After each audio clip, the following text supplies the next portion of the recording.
నేను శ్రీవర్షిని అంత గలీజ్ దాని కాదు. ఒక మాట వినండి, నేను శ్రీవర్షిని అంత గలీజ్ దాని కాదు. సో నాకేంటంటే ఆమె తన పేరెంట్స్ ను వదిలి వాళ్ళని బాధ పెట్టే అంత చీప్ క్యారెక్టర్ నాది కాదు. సో నేను అడిగిన దానికి అన్నిటికీ నేను ఇవ్వలేను. అమ్మాయి కూడా తెలుసు నాకు తనతో పెళ్ళైందన్న సంగతి. సరే, అమ్మాయిలందరినీ కాపాడడానికి వచ్చాను. అమ్మాయి తన జోలికి వెళ్ళొద్దని చెప్పేసి నేను ముందుకు వచ్చాను. అది కూడా గురువు గారి అమ్మాయికి మనం అప్రిషియేట్ చేయాల్సింది ఏంటంటే ఆవిడ ఎక్కడికైనా సిద్ధం, శ్రీనివాస్ విషయంలో న్యాయం చేయాలి, ఆయనని ఆపాలి అంటుంది. మేము కూడా అదే కదా అడుగుతున్నాము అమ్మాయిని. ఇప్పుడు ఆయన ఆపాలి కదా, మన ఉద్దేశం ఏంటంటే ఆయన ఇలాంటి పనులు ముందు ఇంకా చేయకూడదు. దానికి అమ్మాయి చేసి ఆగిపోవాలి. ఆ అమ్మాయి కూడా వచ్చి వాళ్ళ పేరెంట్స్ దగ్గర ఉంటే హ్యాపీ, అంతే. నేను అదే పేరు పెట్టుకుని ఇలా తిరిగి అగోరా అని అదని ఇదని చెప్పేసి అందరిని మోసం చేయకూడదు, నాగా వేరే వాళ్ళు బాధపడకూడదు అని ఆవిడ. నేను ఇంత ధైర్యం చేసి నేను ఒక మంచి ఫీల్డ్ లో ఉండి నేను వచ్చిన అంటే అది కూడా 2 days బ్యాక్ ఆమె రివీల్ చేసింది కాబట్టి నేను వచ్చాను, అంతే. తనకు కూడా మేము కూడా నిన్ను ఇబ్బంది పెట్టాలని కాదమ్మా, జస్ట్ అసలు ఆడవాళ్ళు ఆడిని ఎట్లా నమ్ముతున్నారు అన్నది క్వశ్చన్ చేయడానికి వచ్చాం. మీకు ఏ మాయమాటలు చెప్తున్నారు, ఎట్లా నమ్మిస్తున్నారు అని. ఆయనతో ఉండండి ఏంటండి, నేను శివరుద్ర గారికి మా మామయ్య చాలా మంచి సన్నిహితుడు. సో తను 2 days లో రివీల్ చేసింది కాబట్టి మా మామయ్య నన్ను పట్టుకొని వచ్చారు. ఈయన సమక్షంలో మామయ్య ద్వారానే నేను వచ్చాను. ఎందుకంటే ఈయన నాకు ఏమంటారు అది సపోర్ట్ చేస్తా అని చెప్పేసి నేను వచ్చాను, అంతే తప్ప నాకు ఇంకేది. అమ్మాయిని ఇబ్బంది పెట్టకుండా అమ్మాయిని కాపాడే బాధ్యత అందరికి ఉన్న తల్లి. మీరు ఆలోచన ఈ విషయం మా మామయ్య కూడా మొన్ననే తెలిసింది కాబట్టి నన్ను పట్టుకొని వచ్చారు. లేకపోతే నేను నిన్ను చాలా మిస్ అవుతున్నా రాధి, చాలా మిస్ అవుతున్నా, చాలా గుర్తుకొస్తున్నా. బట్ ఏం చేస్తాం, కానీ నేను వచ్చుడితోనే అయితే నీకైతే తాళి కడతాను Radhi. Love you miss you, love you. నాతో నవ్వట్లేదమ్మా, చాలా పెయిన్గా ఉంది హార్ట్లో. నీకైతే ఎప్పుడు నేను ఈ ప్రేమనైతే నీ నుండి మన ఇద్దరం జీవితాంతం ఇలా కలిసిమెలిసి ఒకటే ఇంట్లో ఉండాలని నా కోరిక. ఆ కోరిక నువ్వు ఎంత దూరం తీసుకెళ్తావు అనేది your decision. But for ever never నువ్వు ఎప్పుడు నాకు డిఫరెంట్. ఇంకా అది నువ్వు వేరు, ఇంకా అందరు వేరు, నా బెస్ట్ వేరు, నువ్వు వేరు, అంతే. నీ లెవర్ వేరు, ఇంక అంతే. నీకు తాళి కట్టిన తర్వాత నీకే అర్థమవుతాయి నా ప్రేమ. సరే నా ముద్దుల పెళ్ళమా, నువ్వు ఎట్లా అంటే అట్లనే. నీకు ఎక్కువ కష్టపడకు, నీకు చూడు, నీకు అయినంత వరకే చూడు, నేను వద్దంటలేను, ఓకేనా? అరే మాదేవ్, నేను మాట్లాడతాను, సాయంత్రం మాట్లాడతాను. ఇప్పుడు అల్లూరి శ్రీనివాస్ గారు ఉన్నారు కదా, ఆయన ఫస్ట్ నన్ను పెళ్లి చేసుకున్నాడు. మా మ్యారేజ్ January 1st అయింది, ఆయన బర్త్డే రోజు. తర్వాత ఇంకో అమ్మాయి వర్షిణి అనే అమ్మాయిని January 13న చేసుకున్నా అన్నాడు. మరి ఫస్ట్ భార్య నేను ఉండగా ఇంకో అమ్మాయిని ఎట్లా చేసుకుంటాడు? ఇట్లా ఎంతమంది ఆడపిల్లల జీవితాలతో తను ఆడుకుంటాడు. అందుకే నేను ఇది ఆగాలని నేను ముందుకు వచ్చాను.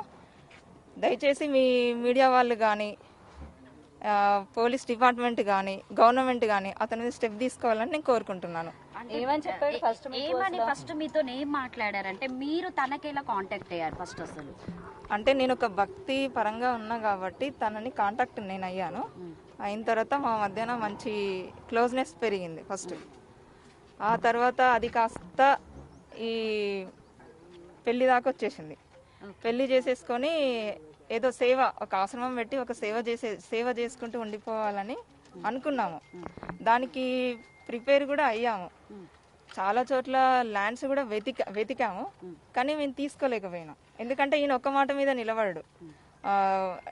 రోజు రోజుకి తన మాట అనేది చేంజ్ అవుతూ ఉంటుంది.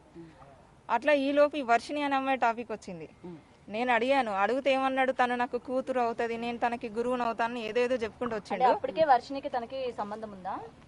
అది నాకు ఈ మధ్యనే తెలిసింది. నేను మీ న్యూస్ వాళ్ళ ద్వారానే చూసాను, వీడియోస్ చూడడం వల్లనే ఇప్పుడు నేను తెలుసుకున్నాను. తెలియడం జరిగింది. అంతే, అంతవరకు తన నా దగ్గర అన్ని దాచిపెట్టాడు. అప్పటిదాకా మీతో ఫోన్లు చేస్తున్నాడు, నాతో ఫోన్ మాట్లాడుతూనే ఉండే. కానీ ఇప్పుడు గత ఒక 20 days అంటే మార్చి ఎండింగ్ లో ఏంటంటే ఆ అమ్మాయిని నేను పెళ్లి చేసుకుంటాను, ఇంకెప్పుడు నువ్వు మళ్ళీ నా లైఫ్ లోకి రాకని చెప్పేసి అంటే మీరు తను కూడా ఒక నన్ను అమ్మాయే బ్లాక్ కదా? లో పెట్టేశాడు. మన వైష్ణవిని పెళ్లి చేసుకున్నట్టు మీకు కూడా ఏమైనా పెళ్లి చేసుకోవడం జరిగిందా? ఏమైనా ఉన్నాయా? చేసుకున్నాడనే చెప్తున్నాను అంటే నేను. ఎలా నమ్మారు? అంటే పెళ్లి అంటే తను కూడా ఒక ఆ transgender తాళి కదా? చూపి అమ్మా, తాళి చూపి, అది ఎక్కడుందా తాళి? ఉన్నాయా మీరు పెళ్లి చేసి తాళి ఉన్నాయి నా దగ్గర, కానీ నేను తన మెడలో, నేను చెప్తున్నాను, తన మెడలో వెండి తాళి ఉంటది. మీరు చూసారా, అగోరి మెడలో వెండి తాళి ఉంటది, అది నా మెడలో తాలే. నా దగ్గరికి వచ్చి తీసుకొని వెళ్ళిపోయాడు. మార్చి 10th రోజున నా దగ్గరికి వచ్చి నా తాళి నాకు ఇచ్చేసి ఏది తాళి కట్టింది?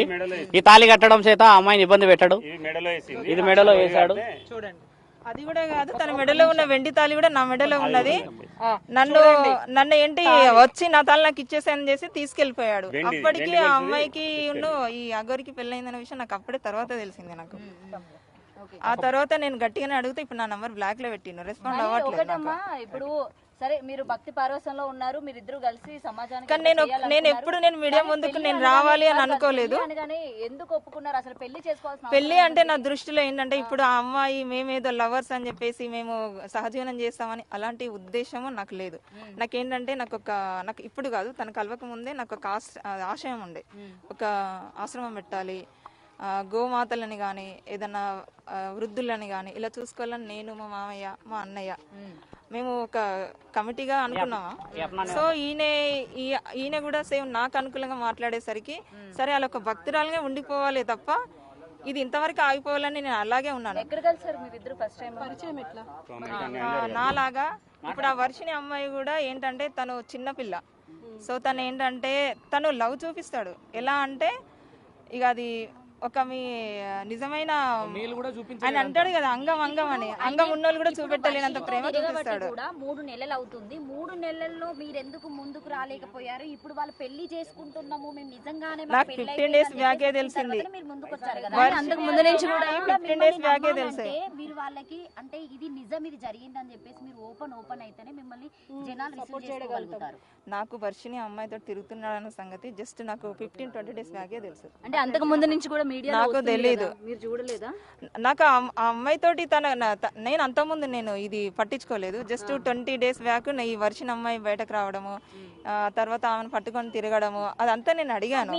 కానీ పెళ్లి అనేది ఈ మధ్యన రిలీజ్ చేసిండ్రు కదా, అందుకే నేను ముందుకు వచ్చాను.